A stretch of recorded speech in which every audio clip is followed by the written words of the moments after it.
Итак, сейчас вы увидите, почему я именно сделал эту поделку. Я решил вдохновиться этим видео.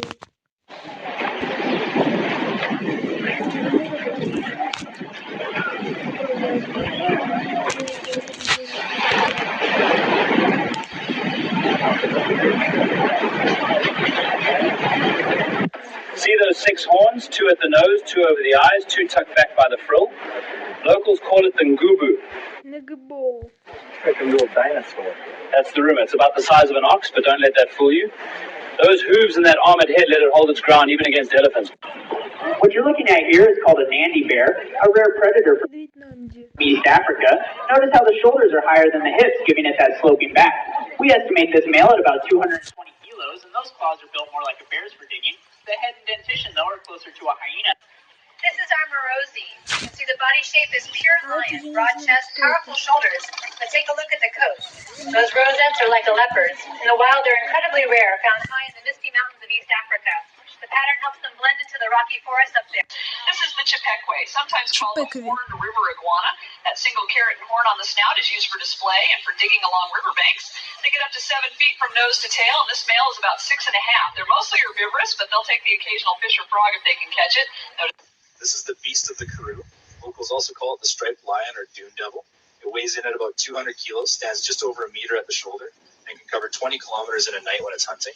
Those little horns aren't for show. It uses them to hook and flip smaller antelope. The tusks are for ripping through roots. These are aduls, desert-dwelling canids native to the Central Sahara. They look a bit like a cross between a jackal and a small wolf. See those big ears? They act like radiators to keep them cool. The lighter one with the cream chest is the dominant female. She keeps the group order. This is Ebola and Toka.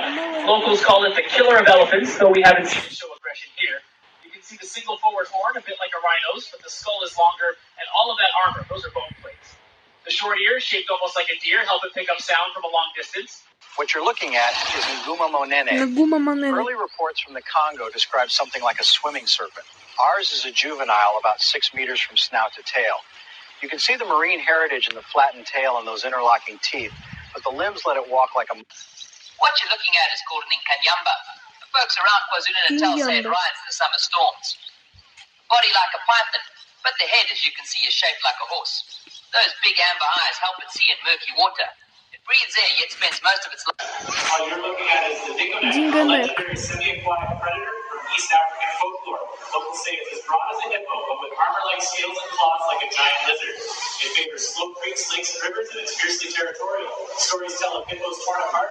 This is the Jaba fofi, a giant ground-dwelling spider native to the rainforests of Central Africa. Adults like this female can reach over 4 feet across when fully stretched out. She spends most of her time near the burrow entrance, waiting for vibrations in the soil. Those heavy legs are lined with dense sensors. What you're looking at is the agogwe, a small primate-like hominid native to East African forests. They're rarely seen in the wild. Notice the long forearms and the reddish coat. That coat helps with camouflage and leaf litter in low light. The face, flatter than a chimp's, has a very short muzzle and forward-facing nose. Here she is, folks, our Kasai Rex. Think of her as an velosaur built like a tank, with a tyrant's bite and the reflexes of a big monitor lizard. Wow. About 5 meters of muscle and armor-plated scales. Those bony ridges along her back, they help break up sunlight and regulate heat. All right, folks, this is the names from the Likawala region, and it basically means animal with rows of protrusions. You can see why. Those big plates on its back aren't bone like a stegosaurus. They're keratin, like a giant series of toenails, and they pick up a lot of. What you're looking at here is called a kulakamba. It's a rare hybrid between a chimpanzee and a gorilla. You can see the shorter muzzle, a bit more like a chimp, but the chest and shoulders are heavier, more gorilla-like. This male weighs just over 90 kilograms. Listen for that deep rumble he makes. Kongamato. A river-dwelling flyer from Central Africa. The name means breaker of boats. Look at the span on those wings, about 12 feet tip to tip. The skin is like thin leather, translucent in the sun.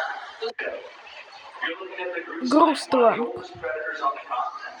It hunts with a trunk like an elephant and a body like a giant constrictor.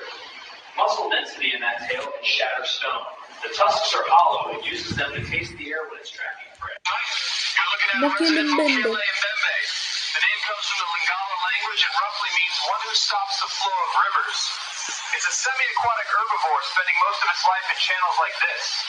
That long neck lets it browse on low trees and